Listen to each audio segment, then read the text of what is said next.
This week's parsha, we have Yaakov Avinu, already at an elderly age, feeling and sensing that his end is coming. So he gathers his children and he prepares them to receive the blessings and instructions. And Chazal tell us a fascinating thing. Chazal tell us that Yaakov Avinu sort of brought upon himself divine inspiration, and he gazed into the future with the hopes of seeing all the way at the end the coming of Mashiach, and he wanted to reveal the secret of when Mashiach were to come to his children. And Chazal tell us that his vision is extending farther and farther into the future, and when he's almost there by the final day of the coming of Mashiach, the Stalkim and Shechina, the divine presence, leaves him.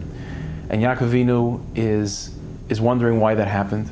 And Yaakov Avinu thinks maybe it's because one of his children is unworthy. One of his children are not as big of a tzaddik as he thought they were. And the Shvatim around Yaakov Avinu pick up on this concern. And they all tell Yaakov Avinu together, Shema Yisrael, listen, our father Yisrael, Hashem Elokeinu Hashem Echad. Just as in your heart all there is one God, so too in our hearts all there is one God. Yaakov Avinu is strengthened by that and responds, Baruch Shein Kavod Mechus L'Avad, may Hashem's kingdom be praised forever. That's what the Gemara says, that's what Rashi brings down. Alright, so the question begs itself, okay, so why did the divine presence leave him? Why was he not able to reveal that secret of when Mashiach comes?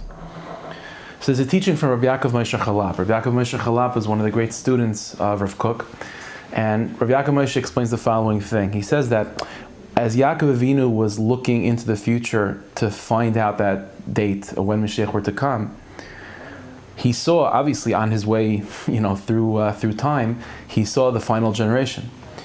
And when he looked at the final generation, you know what he saw? He saw people that were very, very low in terms of their spiritual stature. He saw people that were overrun by Yetzaharas, by problems. Their commitment to Torah was weak. Their commitment to davening is weak. Their overall Yiddishkeit was weak and damaged, and on a very, very, very, very small level. And Yaakov Avinu was shocked by that. Yaakov Avinu was very upset by that. And we have a general principle, which is that the divine presence only resides on someone who's happy and strong. When Yaakov Avinu saw the last generation, he became so weakened by what he saw that automatically the divine presence left him.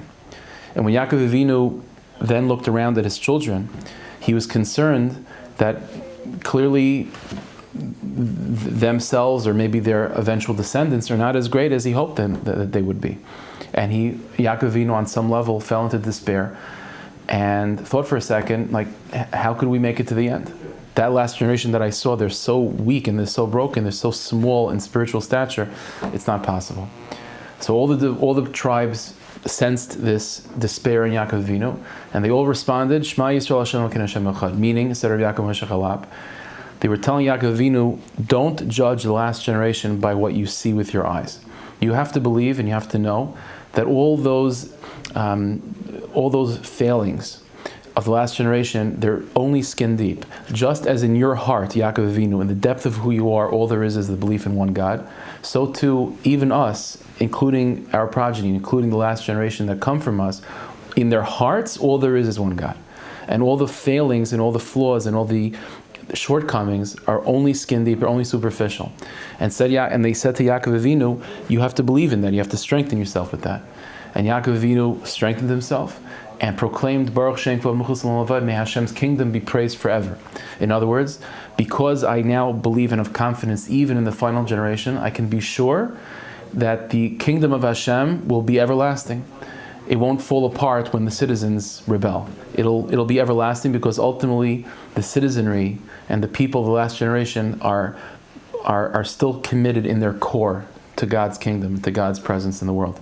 And Rabbi Yaakov Moshe Chalap, and this is how he ends, he says, this is the responsibility of the leadership of the last generation, the tzaddikim of our generation.